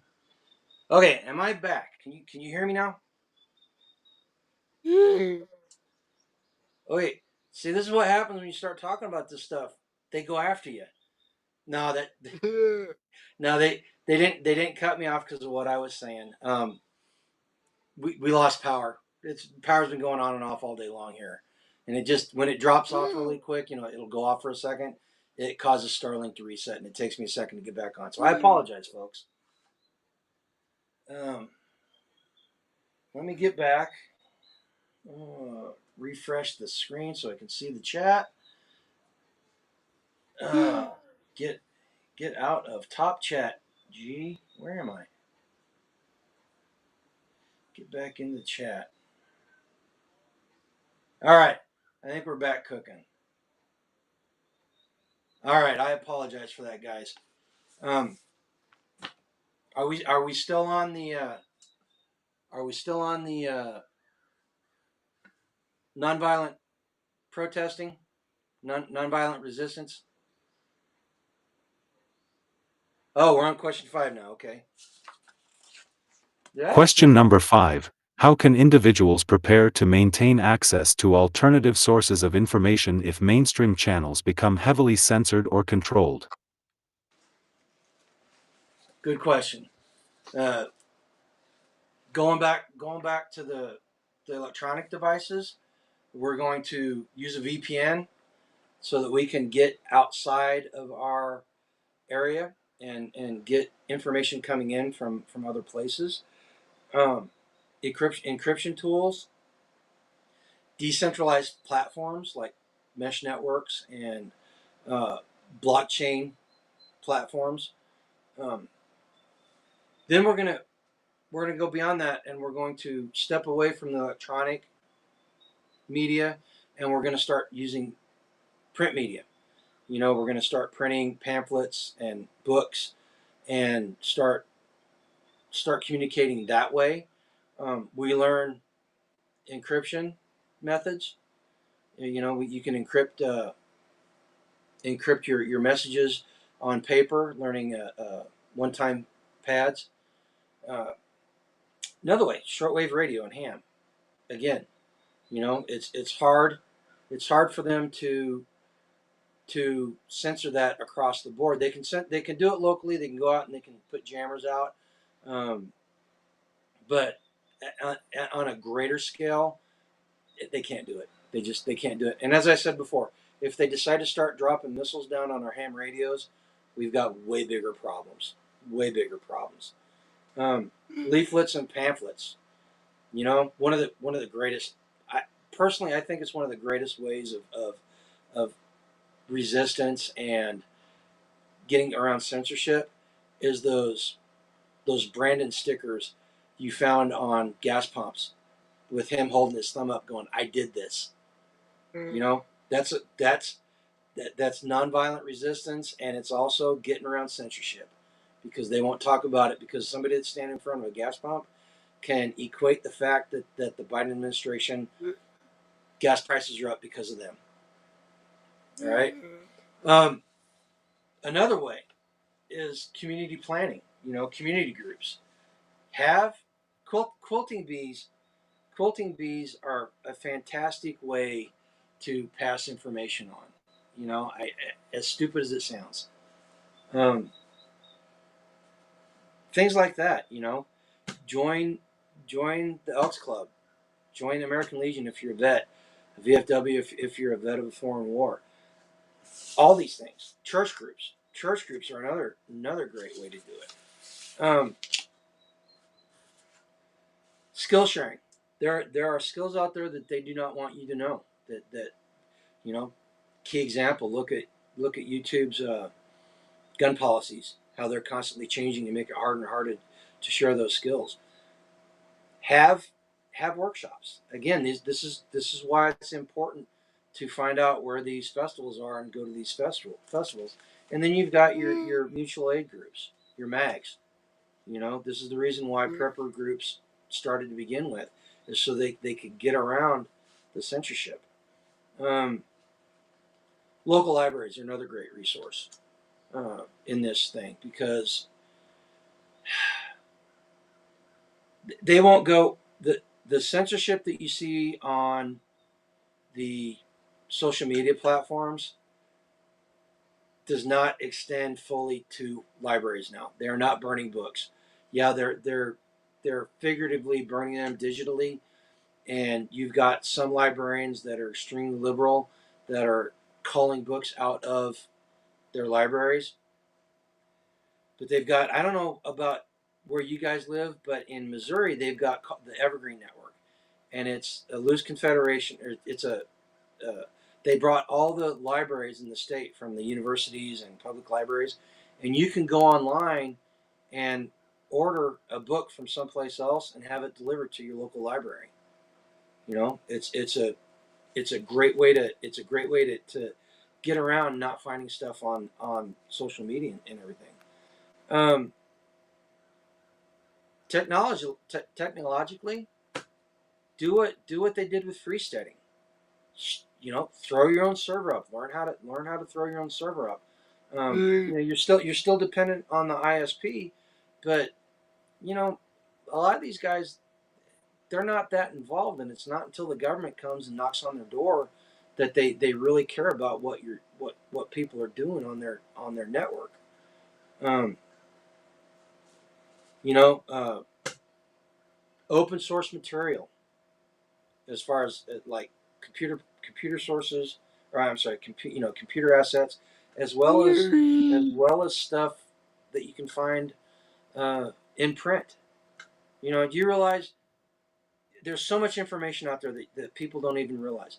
Tom Clancy got a visit from the FBI after he released, what was it, Red Storm Rising, I think it was. Or no, it was The Hunt for Red October. He got a visit from the FBI because they wanted to know who his sources were in the government for all the technological data that he had in the book about nuclear submarines. He got it off of open source materials. That's how you can find that stuff out there all the time if you just look. Other than that, you know, it's a matter of being aware of how they're censoring you. You know, that's one of the big things. I hear a lot of people coming out of the 2020 elections whenever they finally figure out how Joe Biden is or what type of person he is. And we saw it after the debate, and we saw it after the attempted assassination of Donald Trump. You know, there are people out there that they're saying, I didn't know. The media, they knew, they just didn't want to do it. The censorship, they were censoring it. But there are run of the mill people out there that that honestly did not know because they did not care to become informed and knowledgeable of the situation. You know, so the again in all these questions that Zach asked, the biggest component there is the human component. And it's you and how you behave and what you think. Right? So that's about it. That's about it for that question. I mean, it's really it's a simple answer. You know, look for alternative sources. Um, what's the one? Ground, is it Ground News? Well, there's a news website out there that is nonpartisan, and they rank uh, articles by where they fall on the political spectrum, right?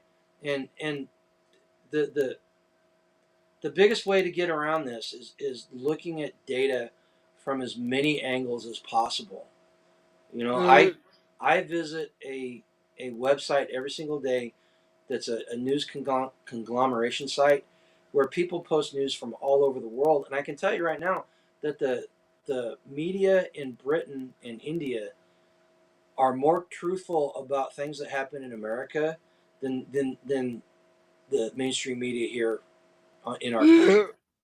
You know, so you need to change your habits, change the way you look at things, and look at and be open. Don't dismiss something that comes from somebody who's liberal just because they're liberal. You know, at the very least, some of it is good for a hearty laugh. You know, when you look at what people say and you go, okay, these people are crazy. But sometimes you see something that they say that will change your viewpoint on something that somebody on your side is saying. You know, so that's how we get around censorship, by communicating. You know, and we don't outsource our information to somebody else. Don't live in a fishbowl. Don't live in an echo chamber. You know, so that's about it on that one, man.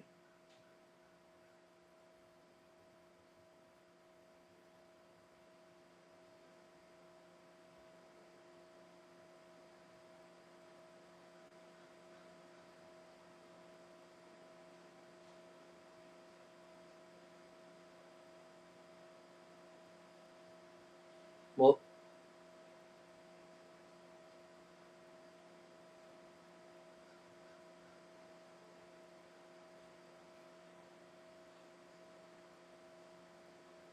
Individuals can safeguard access to alternative information sources through multiple strategies.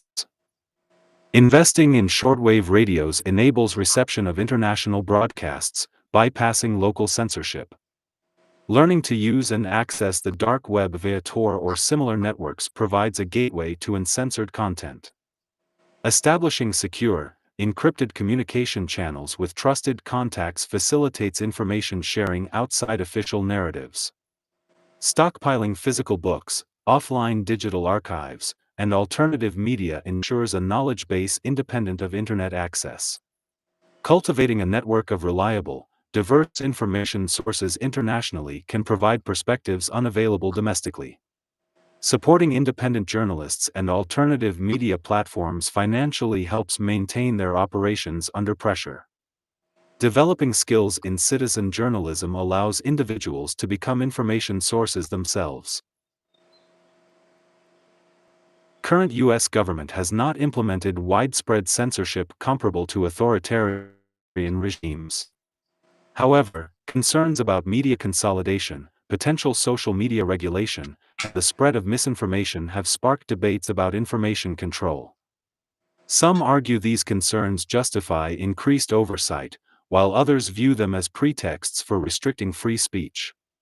Preparing for potential future scenarios of tighter information control remains a priority for those focused on preserving unrestricted access to diverse viewpoints and data. UP out. Okay, Zach. Karen W. posted something up there, and I want to read this not just because she's a great person and she agreed with me, but because what she said is really pertinent to what we're talking about today. So she spoke to a woman in a Walmart checkout line. She had a foreign accent, but I don't know from where. She said she never watches U.S. news, only foreign news, and named some countries. Okay, one of the most, and hopefully this makes sense. One of the most interesting conversations I ever had was with Sonny. Oh my gosh, I can't pronounce Sonny Kermakis. Is that how you pronounce his last name? Anyway, he's a firearms instructor. This cat was a Spetsnaz soldier in Russia during the Cold War. And we started talking at Self Reliance Festival. And we figured out that we were in the military at the same time. And I was guarding some of the assets that his unit was training to attack. Right? Now he lives in the United States now. He's got a beautiful wife, a beautiful little child. He lives down in Texas, and he does some of the best premier firearms instructors in the United States. But talking to him, I realized that here's this dude that had we met 40 years ago, 30 years ago, we would have been killing each other. But because we got open communications, he's a cool guy. We're not friends. We're just we know each other by sight, but we need to talk to other people and get other viewpoints, right? This is how we overcome everything that we talked about today, is opening ourselves up and becoming informed, and building the community and stuff, right? So I hope that made sense in light of what she posted, or what she put in, you know. But listen, this is a great live, Zach. I apologize for. You know what? Let's go with the fact that they cut us off because we were getting too close to the truth. It just sounds way cooler. So anybody that just fast forwarded through has no idea what I'm talking about. So they'll go back and watch the replay.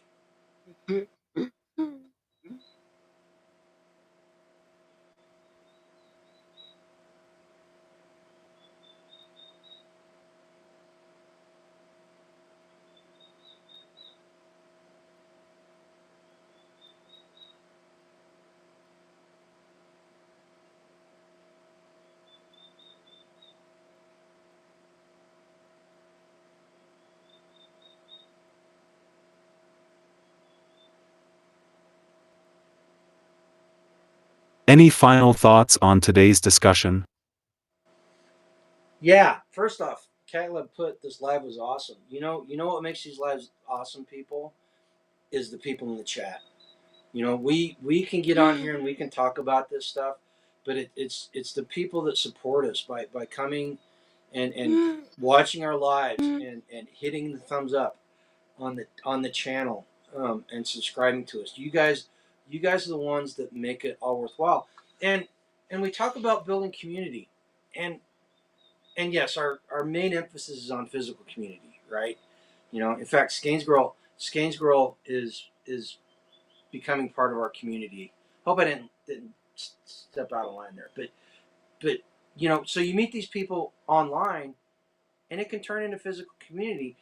You guys are our community, and it's the topics that we spoke about today. You're going to go out and you're going to share this with somebody, either by sharing the video or sharing the experience with them in real life, and you're gonna take and spread the message that Zach is trying to promulgate here. So you guys make it all worthwhile. The support we get from subscribers and such make it worthwhile. All right. You know what? Okay, wisdom, that's not a word that many people use in describing me. In fact, most of them can't be repeated in polite company. But I appreciate it. I really do. I really do.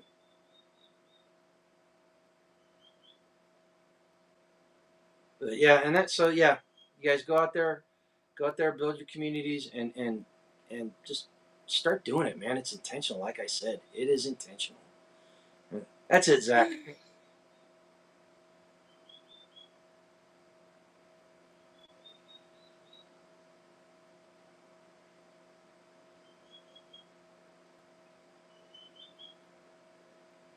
These 5 questions highlight critical areas of concern for those seeking to preserve personal freedoms and independence in an uncertain future. They touch on self-reliance, privacy protection, community resilience, peaceful resistance, and access to uncensored information, all crucial elements for maintaining liberty in challenging times. Building strong, self-sufficient communities is essential because it creates a robust support network that can withstand external pressures and potential government overreach. Communities foster shared knowledge, resources, and mutual aid, enabling individuals to better preserve their freedoms collectively than they could alone. The pursuit of freedom and liberty remains fundamental to human dignity and societal progress. By addressing these questions and strengthening community bonds, individuals can work towards safeguarding essential rights and liberties. This proactive approach helps ensure that fundamental freedoms are not eroded gradually, but instead are protected and expanded for future generations. Ultimately, the responsibility for maintaining freedom falls to engaged, informed citizens working together. By building resilient communities and staying vigilant, we can better navigate challenges to our liberties and uphold the principles of a free society. With that said, thank you everyone, and I love you all. Iron sharpeneth iron, so a man sharpeneth the countenance of his friend. Proverbs 27:17 KJV. Amen. Go live a life done free, people.